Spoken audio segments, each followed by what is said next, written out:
Pessoal do segundo ano, que satisfação ter vocês aqui. Bom, obrigado pelo voto de confiança. Estamos aqui preocupados, aqui é o professor Thiago Souza, para darmos continuidade nas nossas aulas de física. E, bom que se você está aqui mexendo com esse vídeo, eu imagino que você também esteja fazendo todas essas provas aí que estão sendo propostas para vocês. Parabéns, continue desse jeito. Meu recado é um pouco diferente a respeito do portfólio, tá? Estamos já quase encerrando aqui a nossa ideia de termodinâmica, encerrando o segundo bimestre. Então, cuidado, porque no portfólio não é um gabarito, não é você marcar umas opções, não é você só escrever uma resposta, não. Eu quero cálculos, eu quero explicações das questões, certo? Se ela for uma questão teórica, e também um resumo teórico. E resumo teórico, às vezes, dá metade de uma página, tá? Não quero que você copie toda essa videoaula aqui, a não ser que você esteja disposto, que você esteja com saudade daquele clima de aula presencial, de encher o caderno com matéria. Fique à vontade, mas para aquilo que eu preciso, é só isso. Só de um resumo teórico, às vezes é meia página. Se for mais de uma, já passou daquilo que eu preciso, tá? Mas não estou te impedindo. Bom, aqui nós vamos finalmente ver a primeira lei da termodinâmica e ver as funcionalidades dela quando nós juntamos com o estudo dos gases. Então, bora ver como é que isso acontece, como é que isso se desenvolve. Então, olha aqui, imagina esse sistema em que nós temos um gás com as suas características, né, de pressão, de volume, de temperatura, tudo naquela primeira situação. Ou seja, ele tem, por causa da temperatura, vai ter uma energia interna U1. Só que é cedido calor, colocado no sistema, calor, tá vendo aquele calor, naquela letra Q? E isso acabou levando o gás a uma pressão diferente, a um volume diferente, certo? E a uma temperatura diferente. Essa é a ideia. E se pensando num recipiente que talvez mude de tamanho. Só que daquilo que a gente viu na aula passada, esse aumento de volume, de repente pegou aquela rolha e levantou ela um pouco. Então, houve um trabalho. Então, de repente, é por isso que aquele volume aumentou. Então, nós temos sempre em um sistema a energia dividida em duas partes, né? Uma que seria a parte interna, que seria a energia do próprio sistema, e nós temos uma energia externa que ela, no caso, é trocada com o meio exterior. E a gente precisa balancear essas duas situações. Então, o que a gente pode escrever aqui para definir a primeira lei da termodinâmica? Aquele calor que foi fornecido para o sistema, ele causou duas coisas. Primeiro, uma variação da energia interna, certo? Porque houve calor. Então, a energia interna variou. Ou aumentou de temperatura ou diminuiu.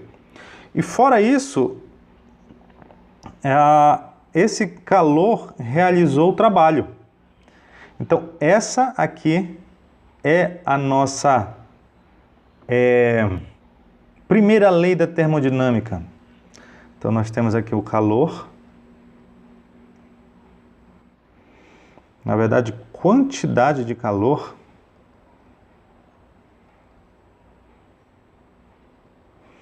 Temos uma variação de energia interna. E nós, de certa forma, sabemos expressar essas grandezas. Faltou um N aqui, interna. E esse aqui é o trabalho. Está te perseguindo desde o ano passado, né? Certo?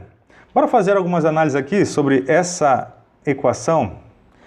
Primeira análise que nós podemos fazer é se essa quantidade de calor for maior que zero, ou seja, for positivo, a gente entende que houve o quê? Já que houve calor, diz que o gás recebeu calor. Se o valor de Q for positivo, para nós aqui nessa equação, significa que o gás recebeu calor. Então, lógico, se essa quantidade de calor for negativa, significa que o gás cedeu calor, tá bom? O gás cedeu calor para o meio. Aí a gente entende pelo sinal. E se essa quantidade, esse valor de Q for nulo, então a gente diz que o gás não trocou calor. Certo? Essa seria o trabalhar com os sinais dessa equação.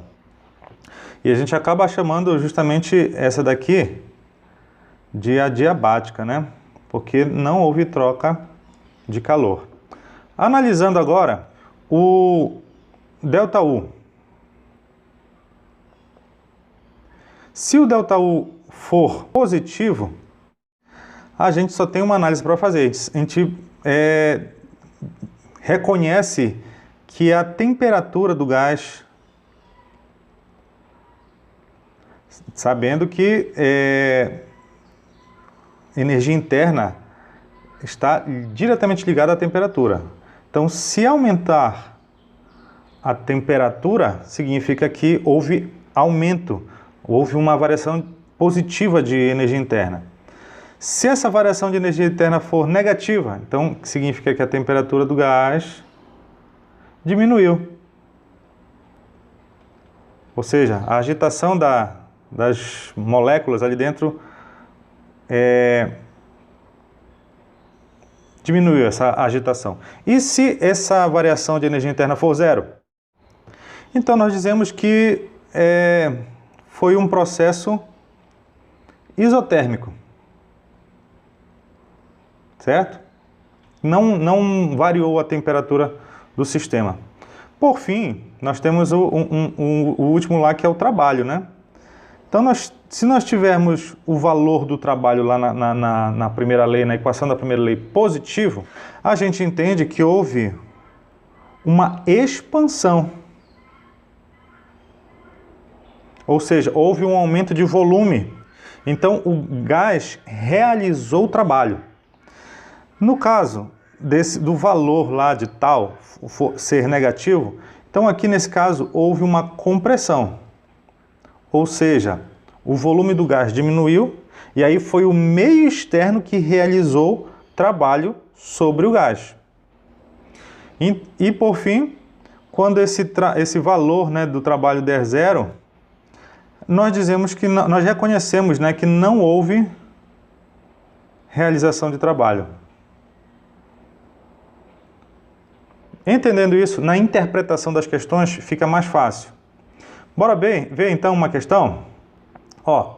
Certa massa de gás perfeito recebeu 300 joules de energia do meio exterior, certo? Então é Q, né? E realizou um trabalho de 500 joules. Nessas condições, responda qual foi a variação da energia interna sofrida pelo gás. E depois ele quer a temperatura do sistema, quer saber se a temperatura do sistema aumentou ou diminuiu nesse processo. Vamos lá, né? De certa forma é simples. Ele diz que o gás recebeu 300 joules. Então, o valor de Q, 300 joules. E ele realizou um trabalho. Então, se o gás realiza trabalho, esse valor é positivo. Bom, na equação de balanceamento, a primeira lei da termodinâmica, um calor ele se transforma em variação de energia interna e trabalho. E ele quer saber essa variação da energia interna. Então aqui é 300. Esse é o balanceamento, não tem segredo nenhum. Quando nós fizermos mandar as 500 para lá, vai ficar negativo, então vai dar tudo menos 200 joule. Essa foi a desse gás. Negativa, Tiago, o que quer dizer isso? É isso que vai... Vimos lá, na última explicação, que se essa variação da energia interna for negativa, significa que a temperatura do sistema diminuiu. Então a temperatura, ou seja, a agitação das moléculas, né, diminuiu. Por isso que o valor deu negativo. Só isso. Né? Tranquilo. É uma fórmula de balanceamento de energia. Bora seguir aqui então, fazendo a junção com as transformações gasosas.